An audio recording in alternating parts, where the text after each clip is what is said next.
I am getting ready to do something. I have an addictive personality. And when I obsess over something, I obsess over it. Example, I obsessed over Whitney Houston singing as a child.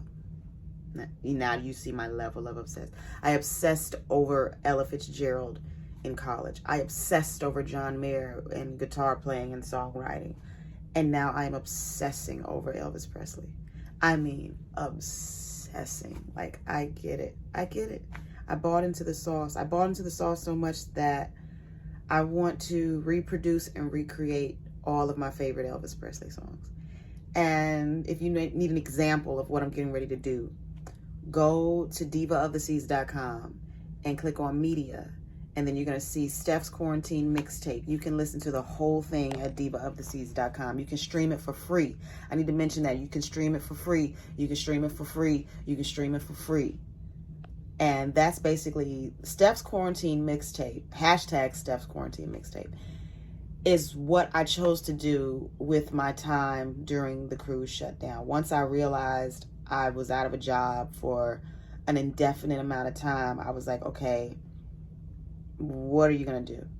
You know, and I've been stressed out in life before. I've been broke in life before. So I was like, okay, you just gotta go back to being broke, and then you gotta figure out how to occupy your time, because that's what gets you through the stress. And what always got me through stressful times was working on music. No matter what, I'm fine working on music if I got $2 or, you know, $200 million, you know. So I chose during the shutdown to recreate, basically reproduce versions of all my favorite favorite songs. So you got like Michael Jackson's Do You Remember the Time? Aaliyah, If Your Girl Only Knew, Brandy, Full Moon, Whitney Houston, I'm Every Woman, Bruno Mars, Leave the Door Open.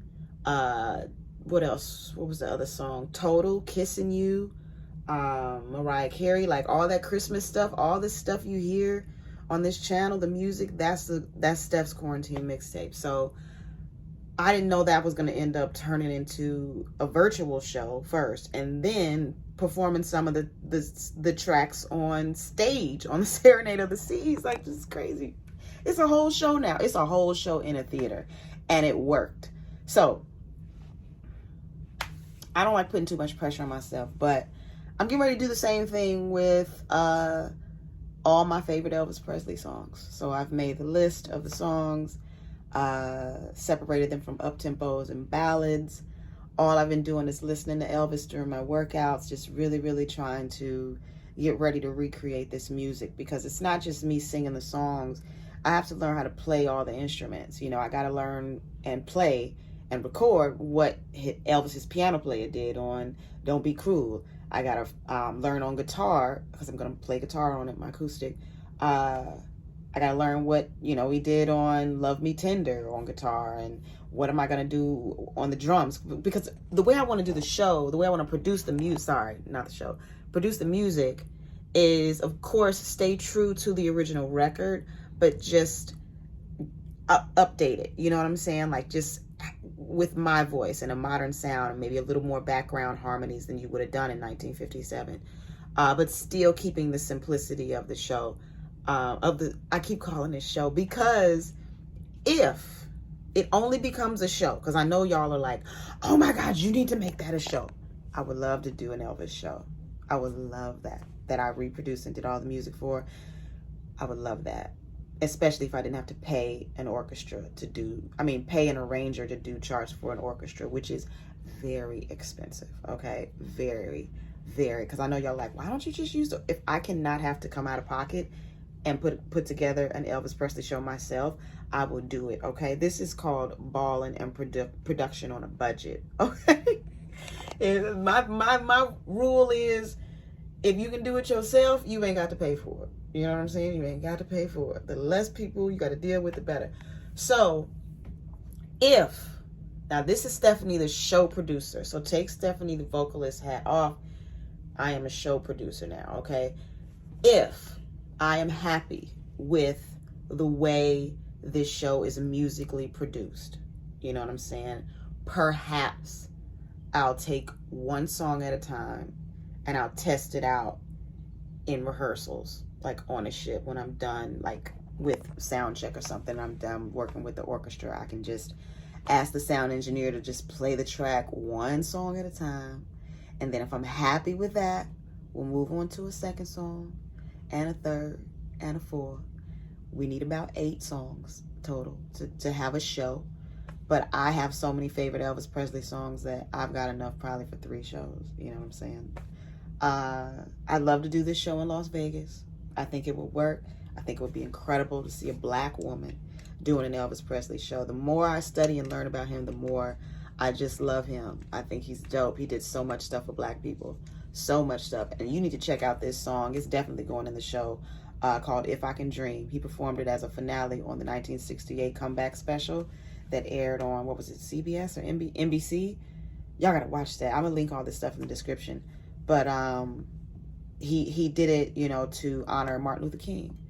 He wrote it the night before the thing aired. Like, I would love to stand on stage and talk about stuff like that, you know, in between songs, because I gotta talk in between songs. But just what I would wear, and then having my guitar on stage, and I mean, just being able to just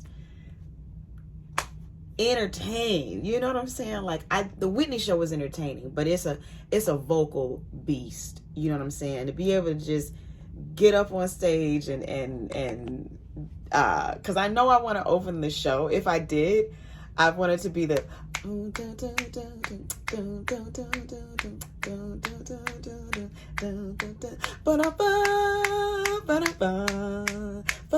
I walk out,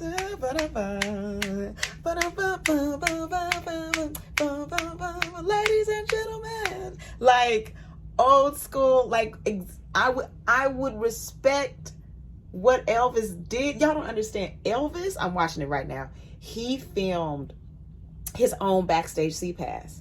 Okay, it's called That's the Way It Is. It's a documentary, and basically he just brought us into his rehearsals. So I'm studying how, not just how he sang and the music of it all, the instrumentation of it all, the vocals, the background. I'm also able to see how he ran his rehearsals, and we run our rehearsals quite similarly. But this is something I am not in a rush to do. I always take my time when I do things. I don't like feeling rushed to do stuff. Everything is so quick now. So if this show does not come into fruition for another 4 years, I'm okay with it. I'm going to take my time with it and honor this music that this man laid, because I just believe, I mean, I know the Lord knows what he's doing up there, but man, if we could have had him a little bit longer, it would have been great. Anyway, this is a long bonus footage, but I just needed to say this. This is huge for my channel, and I want to make sure that I document this. This is not for views. This video is not like, oh, I hope, you know, a lot of people watch it, or if it gets 10 views or whatever. This is for me, so that when I do this, when I execute this, because it's a lot of people talk. A lot of people talk and say, yeah, man, 2023, we're going to do this. And da, da, da. No, I will do this. I will execute this, and I will do it well, and I will do it to the best of my ability. And then I would just want to be able to look back on this moment, this time right now, and say, yeah, you did it. So I love you. I'll see you later.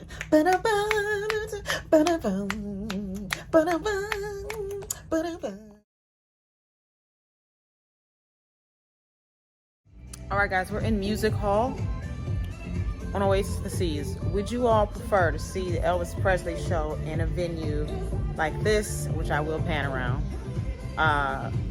smaller venue with the dance floor, or in the theater? I would want to see something with a dance floor. You know, people can get up and dance like they used to. Thanks you for watching.